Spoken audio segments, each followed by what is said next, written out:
the real Cinderella's stepsister. She tried to save her, but no one listened. They only ever told one version of the story, the pretty one. The one with the glass slipper, the pumpkin carriage, the evil stepmother, and the two jealous stepsisters who ripped Cinderella's dress and laughed while she wept. But stories like that are easy to sell when they only have one heroine, one villain, and no space for the messy truth. They never told you about the other sister, the one who didn't laugh, the one who tried to help, the one who watched it all unfold and screamed silently into the corners of her gilded prison. They never told you about me. My name was Isolde, and I was Cinderella's stepsister, not the wicked one, not the one who burned with envy. I was the quiet one, the one who lingered just outside the frame, the one who didn't fit into either mold, the beautiful, noble daughter, nor the cruel imitation of one. I was born into a family that believed obedience was everything and silence was survival. When my mother married Cinderella's father, I was told to be grateful, that I was being elevated, that I was being rescued from shame. But what they didn't tell me was that I was being buried alive in another kind of cage. Cinderella, her name wasn't even that. It was Ella. That cruel little nickname came later, when ash smudged her cheeks and she stopped correcting us. She was soft-spoken, but never weak. She carried a quiet dignity I still envy.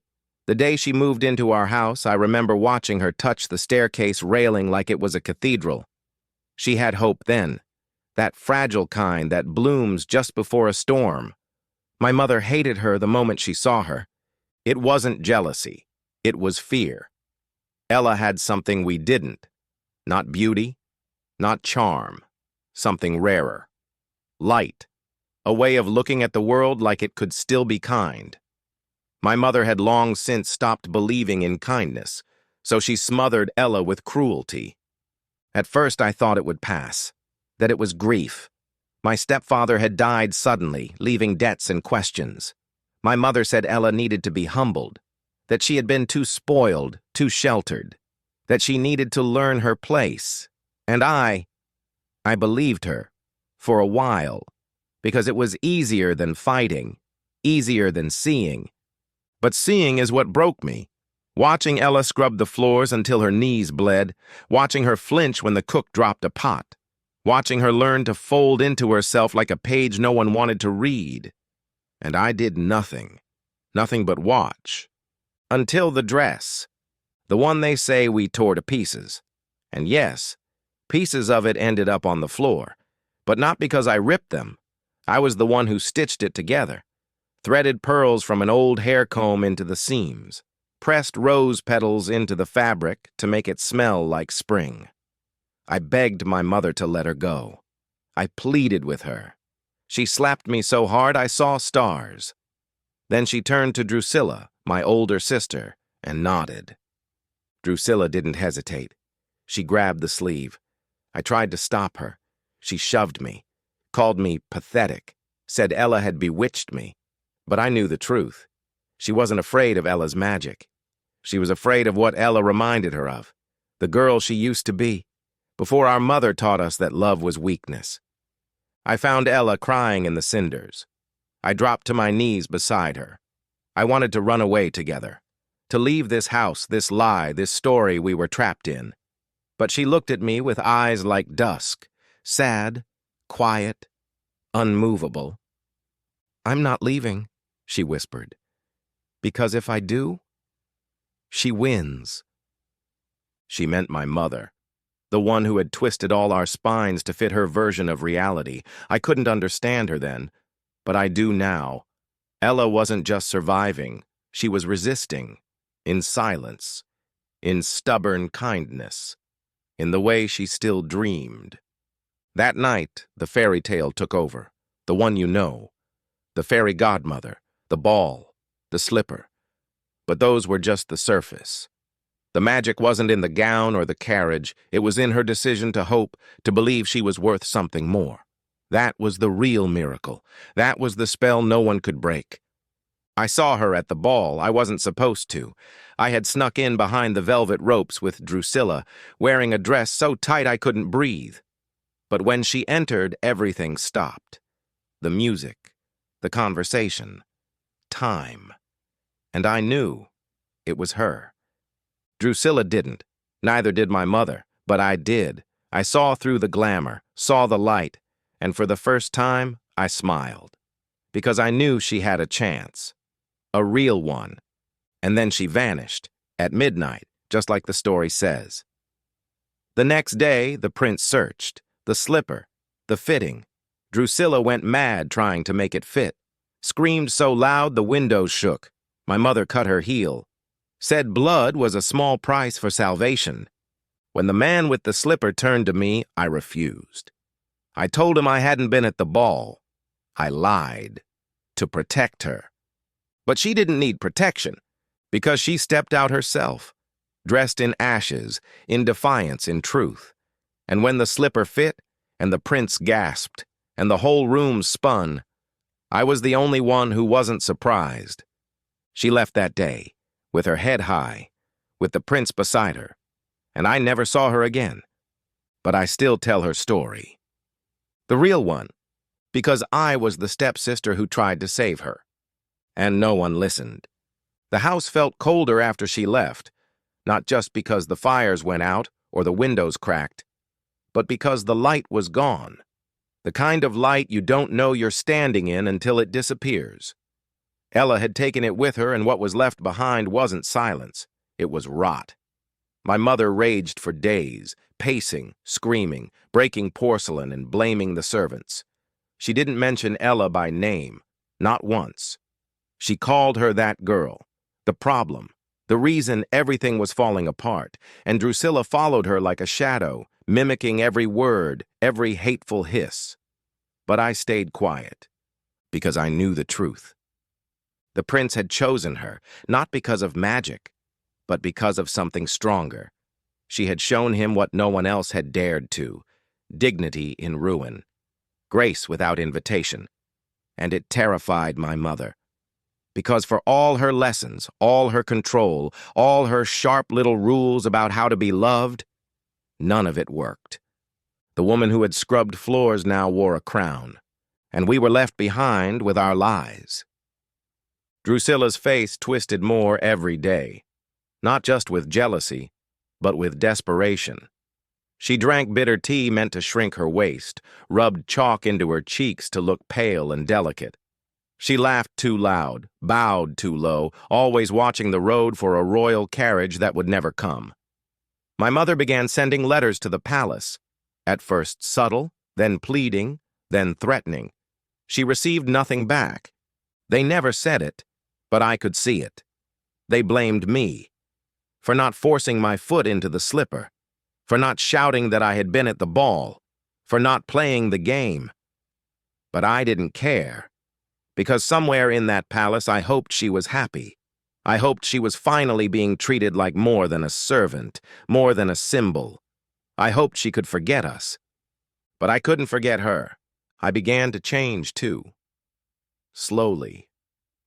Quietly. I stopped looking into mirrors. I stopped smiling when I didn't mean it. I started sneaking into the library at night and reading the books Ella used to love. Stories of queens who ruled without cruelty, of girls who chose freedom over favor. I started writing. Letters I'd never send. To her. To the girl I used to be. To the one I never dared become. And then one day, the summons came. A scroll, gold-trimmed, sealed with the royal crest. My mother snatched it before I could even blink. She read it aloud with trembling hands. The prince and his bride, Ella, were hosting a banquet for the kingdom's young women. A celebration of their marriage, yes, but also of the future. They wanted to meet those they would soon serve. Drusilla screamed. My mother dropped the scroll into the fire, but I remembered every word. And I knew I had to go. Not to beg, not to reclaim anything, but to see her, one last time. I made no announcement. I told no one. I waited until the morning of the banquet, took a dress from the attic, a simple one stitched by my real father's hands, and walked. The road was longer than I remembered, muddy, unforgiving. But it felt honest, and when the castle rose from the mist like a promise, I almost turned around, until I saw the gates. They opened before I knocked. Inside, music swelled. Laughter, the scent of roasted fruit and spiced wine. And standing in the center of it all, radiant and calm, was her. Ella. She saw me immediately, as if she'd been waiting, as if she knew I would come. She walked across the floor, past silk and perfume and expectation, and took my hand, and she said, "You came." I couldn't speak. I could only nod. I thought she'd be angry, cold, but she wasn't.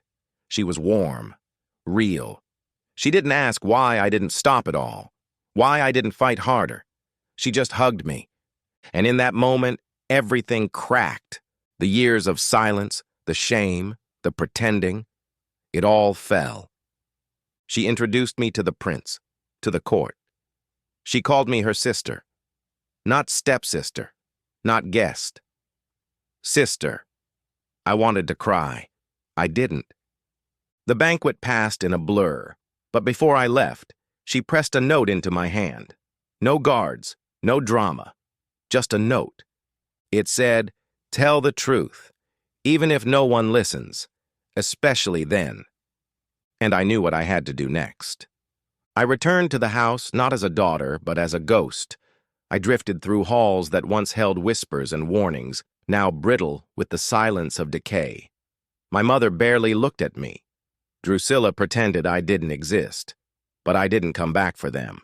I came back to write, to remember, to do what Ella had asked me to do, tell the truth. The first thing I did was find the old ledger, my stepfather's journal, long hidden under a floorboard in the study.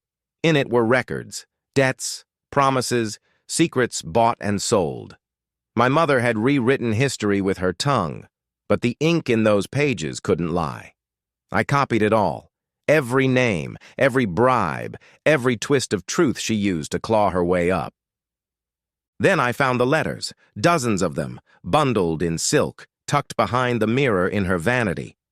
Correspondence between her and court officials, tradesmen, nobles, all soaked in venom.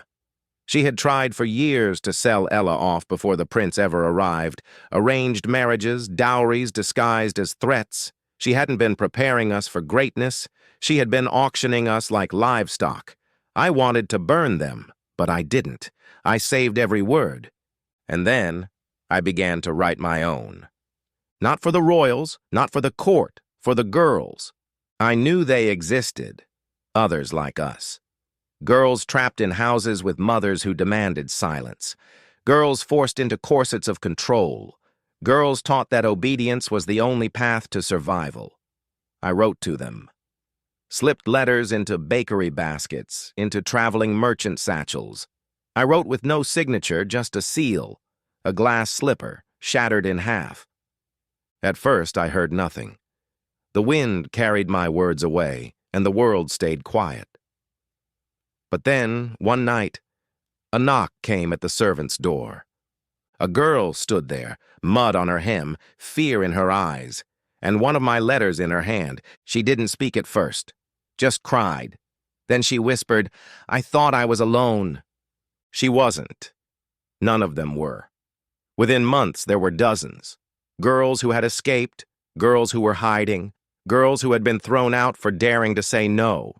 We met in cellars, in woods, in forgotten corners of the city. We told our stories. We unlearned the lies. I taught them what Ella had taught me. Resistance doesn't always roar. Sometimes it whispers. Sometimes it writes. Sometimes it simply refuses to disappear. Word spread. Not everyone liked it. My mother found one of the letters. She slapped me again, harder than before, called me a traitor, said I was ruining the family's name, said I was trying to destroy everything she built. But the truth was, it had already crumbled. I was just pulling back the curtains. Drusilla tried to steal the pages to expose us to the court, but it was too late. The girls were already speaking, already marching, already turning their whispers into declarations. And then the palace sent for me. Not a summons, a request. From Ella. She had read the letters, all of them. They had made their way to her through markets and maids and midwives.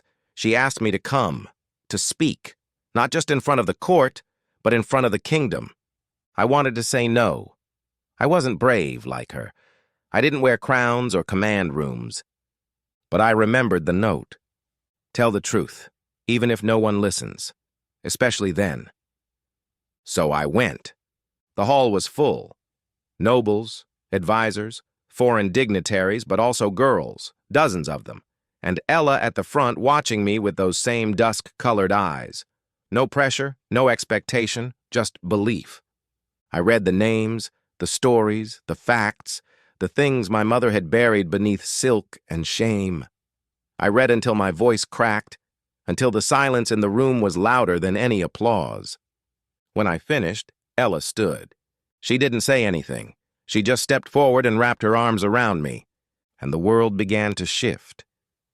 We started a council, not of nobles, but of voices, of girls from every corner of the kingdom, telling stories, making laws, protecting those still trapped. We called it the Ash Circle, because that's where most of us had started, in ashes, forgotten.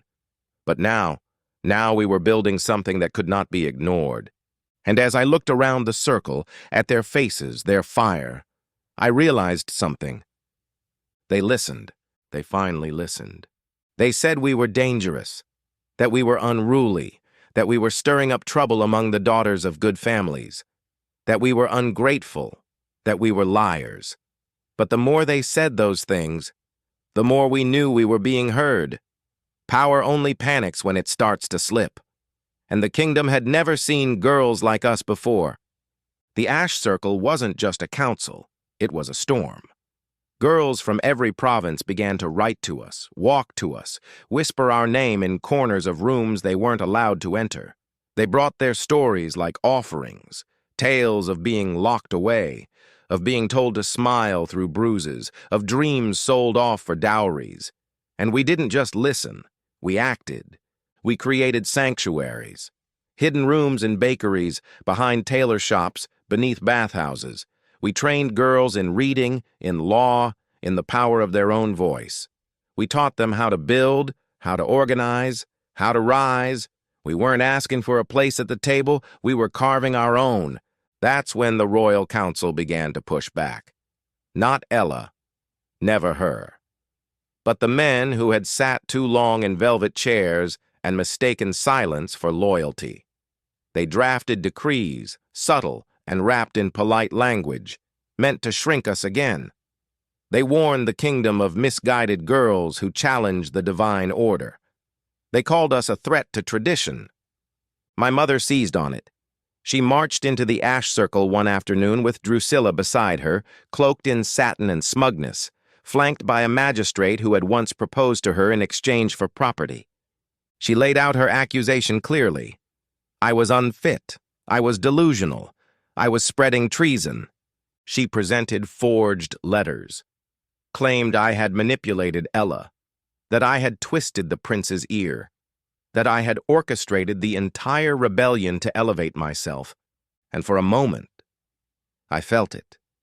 The old fear, the weight of her gaze, the way her words used to define me. But then I looked around, at the girls who stood beside me, at Ella watching silently from the doorway, at the parchment stained with truth and courage and everything she had tried to burn. I stepped forward and said, "You taught me to lie, but I chose the truth. And if you call that treason, then let the record show I'm proud to be guilty." The room held its breath. Ella stepped beside me. The prince followed, and for the first time in history, the royal seal was placed on a new decree, not from the council, but from the Ash Circle, a charter protecting the right of every girl to speak, to own property, to refuse marriage, to be educated, To choose. My mother's face twisted. Drusilla turned pale. The magistrate left without a word, and the moment they vanished from the hall, the girls cheered. Not because we had defeated a villain, but because we had rewritten the script. We weren't wicked, we weren't silent, we weren't ashamed. We were daughters of fire, of ink, of ash, and the kingdom was listening.